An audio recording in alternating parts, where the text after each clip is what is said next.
Hello, folks out there in Badger Rock, rooted culinary world, learning different things that we're doing over here at the community center.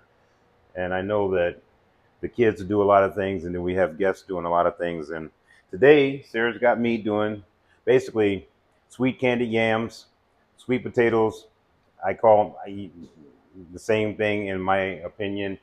If you dress it up nice, it's a great dish around the holiday season. And it's a great dish now that's becoming just any and every day to have. And today, we're going to put something together that I think everyone can do at home. Very simple. It's a simple recipe. Believe it or not, it takes nothing but less than 15, maybe 20 minutes max. And then you have a great dish, for, like I said, the holidays or a great Sunday dinner. Um, I'm going to measure stuff. I don't normally measure stuff, but I'm going to because I've gotten to a point in life where my hand is a measuring cup. It is a spoon, teaspoon, tablespoon. But one of the biggest things I do with any of my dishes is that I marinate flavors into any dish where you'll see me doing a whole coating of spices, seasoning, and all that stuff on whatever product that I cook for my family, my friends, and my customer base. So basically, to start, I have cut up some sweet potatoes over here, but I also am going to demonstrate cutting some sweet potatoes because this is let's say, a hearty vegetable that you can cut up in different styles. You can cut it like I did right here, cubes, or you can cut it like now we're doing French fries. And what I'm getting at is it is a vegetable that can be in any kind of size for a style that you're looking for. What's become popular in our school districts is sweet potato fries. What's become popular in, let's say, restaurants, sweet potato fries. And I tell you the funny thing about them is after the restaurant and school district, well, the school district, we bake them. After the restaurant and school district restaurants do what they do, a lot of people say, oh, they're healthy. They are always healthy. But it's funny when you add a fried product and then the seasonings and all that stuff, you can go off basically the grid in the sense of something being very healthy, but very delicious. So there's a difference. A lot of people, like I have some that you can do wedge fries. So right here, let's say we got shoestring fries. Now we got a wedge. Okay. I'm not going to try to get fancy and do crinkle fries and stuff like that, but just to give you an idea of how hearty this is. But when you're doing the sweet potatoes, like I'm going to do a candied yam, I kind of like will stick with your basic like cube cut where you get bite pieces for, let's say, your older folks to your adults to teenagers, and you can do bite-sized pieces for our children. So with that being said, the last cut I'll do is a lot of times you can find sweet potatoes that look like they were designed, but this is how hearty they are. Some people actually do theirs in a circle.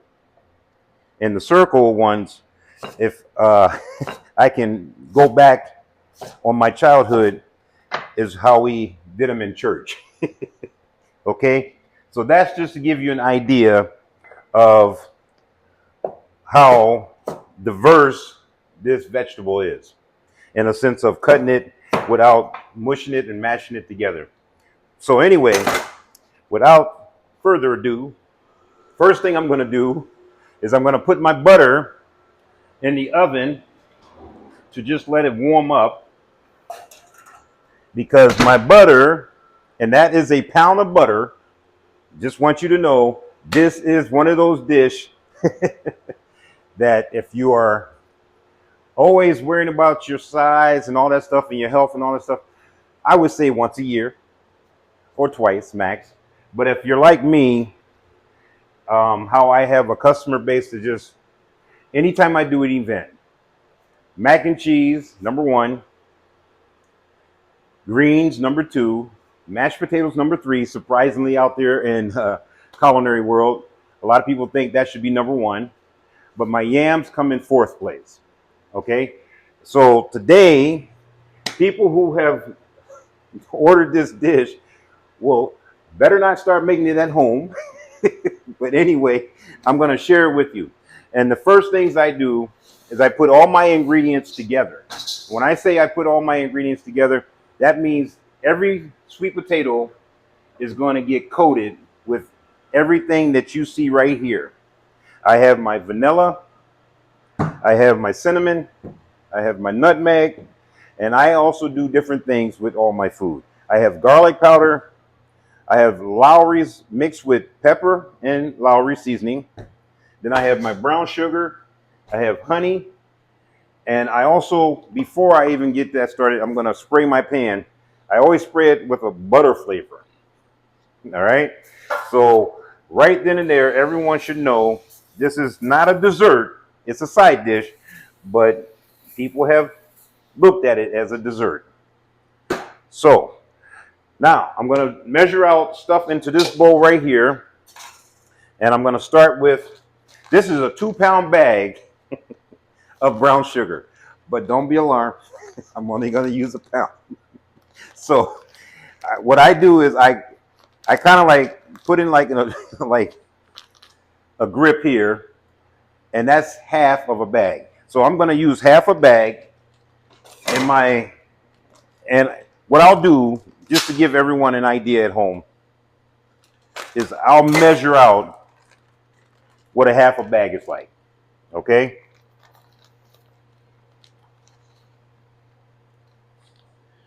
That's 1.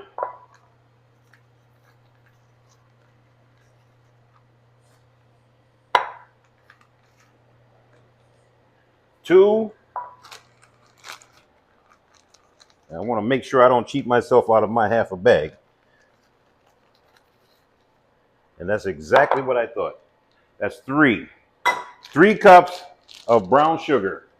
All right, so I do 3 cups of brown sugar, and then I'll do 1 cup of honey. And I like to get all of that honey out of this, so I will use a rubber spatula to get it out. So those are the first 2 main ingredients that goes into our candied yams. Next, believe it or not, I do like, this is a 1/8 cup of vanilla extract. And then I have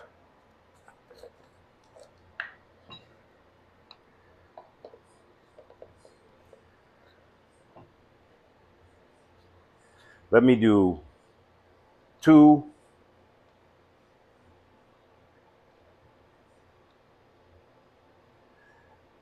teaspoons of cinnamon. Nutmeg, I'll do the same, but I'll just do 1. Okay? Nutmeg, cinnamon, overdoing it, and you have a different taste where it could be hot. You bite into it, and you don't want to find yourself surprised by something that's normally something that you can eat with desserts. Nutmeg and cinnamon. They make any Danish or anything like that good. Pumpkin pie, sweet potato pie, all that. But you bite into it, you'd be surprised. All right. So then now I'm going to add different spices that I don't know if anyone's ever done it at home, but my customer base always says something's different about your yams. Something's different. And I'm like, well, I always have to add a little secret ingredient. So I'm going to do 1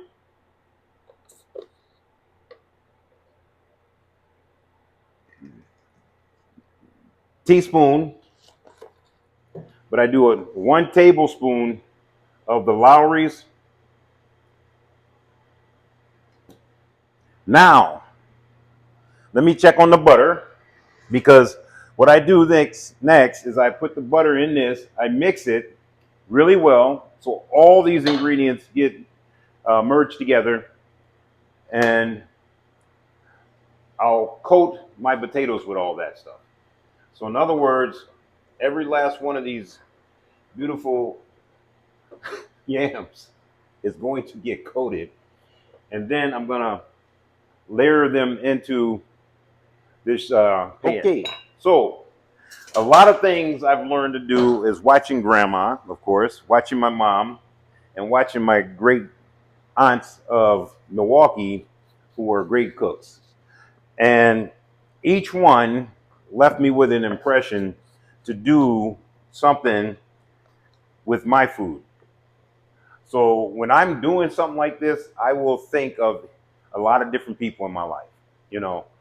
And one of the biggest things I always tell people is everyone can do something, but what do you do different to make yours different? Like, what's the different ingredient? What's the different cooking process? So I'm going to check on the butter now to see if it's at that point where I can pour into my dry ingredients and with the honey.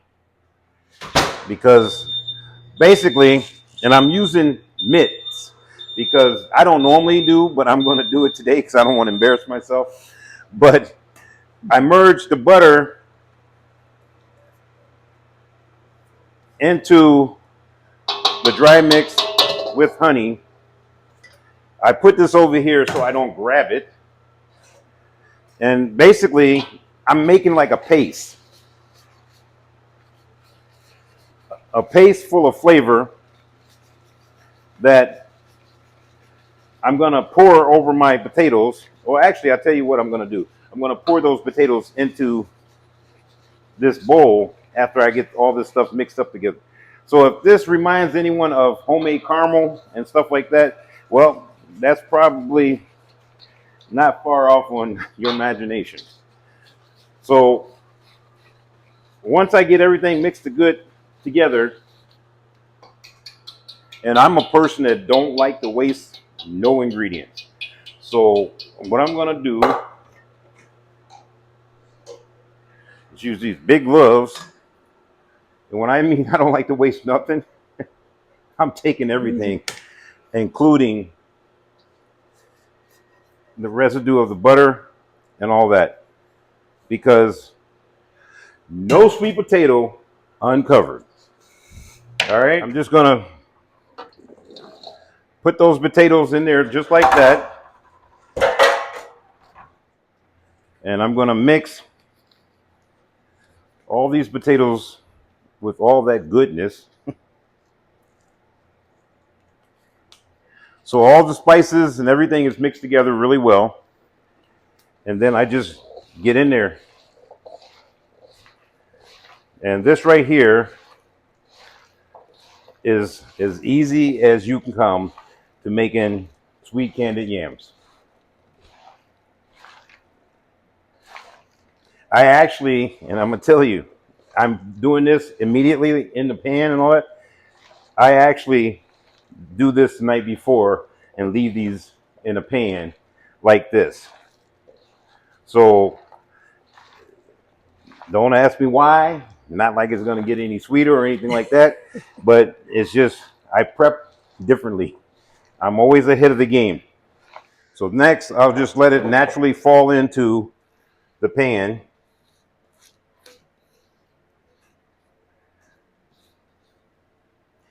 And like I said, I do not believe in wasting any product. So I will scrape the bowl to get everything. When I'm done with this, I'll naturally like just move them around.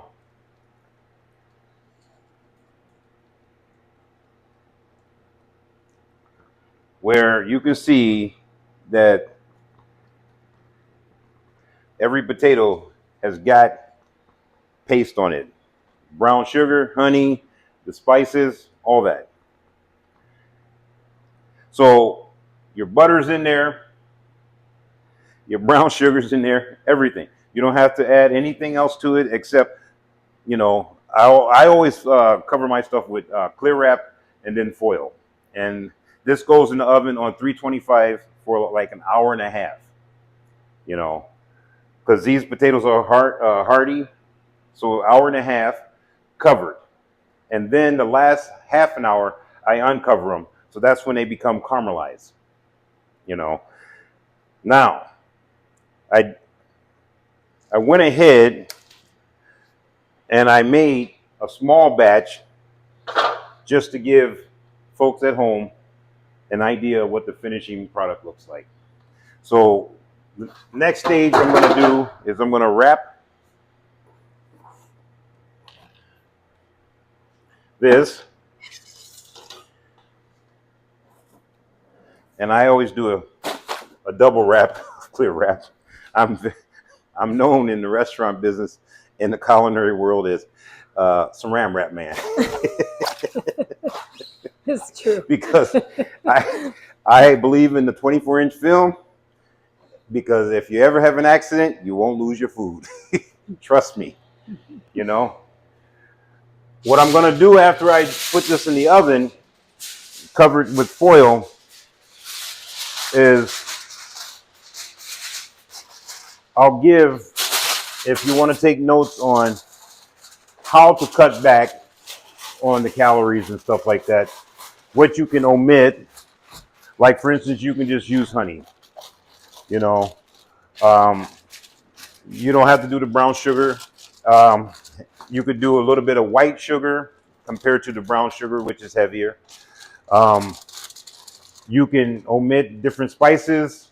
Your big thing when you're doing potatoes, it's like people who love to eat just baked potatoes. Sweet potatoes is baked. It's a sweet vegetable. You literally don't have to put nothing on it, to be honest.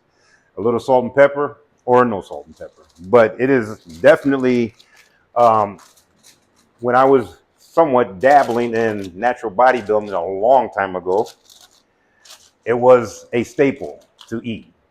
That, because it was the only thing that, without doing anything to it, it was flavorful. Other than that, you eat nothing but bland, plain food. Chicken breast with nothing on it. Anyway, long story short, this is one of those vegetables that you don't need to do anything to, but this right here is a holiday treat. I don't know how many times I've walked into my grandmother's house or my great aunt's house, didn't know if it was the sweet potato pies or sweet potatoes that was cooking, but the whole house smelled sweet, So that's a fond memory that I have, of childhood and all that.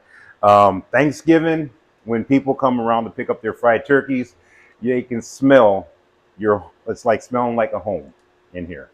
So I'm going to put this in the oven, and it's going to go in for an hour and a half.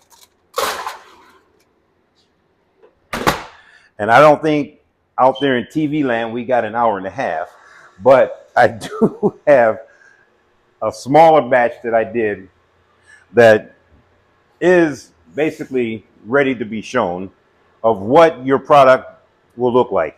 Now, I did this one earlier, and it's in a smaller pan and all that stuff. I tell you, the funny thing about sweet potatoes is that you have, like, let's say, some of the flavorful juice. Nothing better than dipping your cornbread in it. So, just to give you an idea of how to enjoy this dish. So, when I talk about caramelizing, what your sweet potatoes will look like is that they have like this, let's say, shiny, glistening coating that basically says, come on home. I like to have fun when I'm cooking. I truly do. I cook, it's a passion. It is a true passion that I have and I've always had.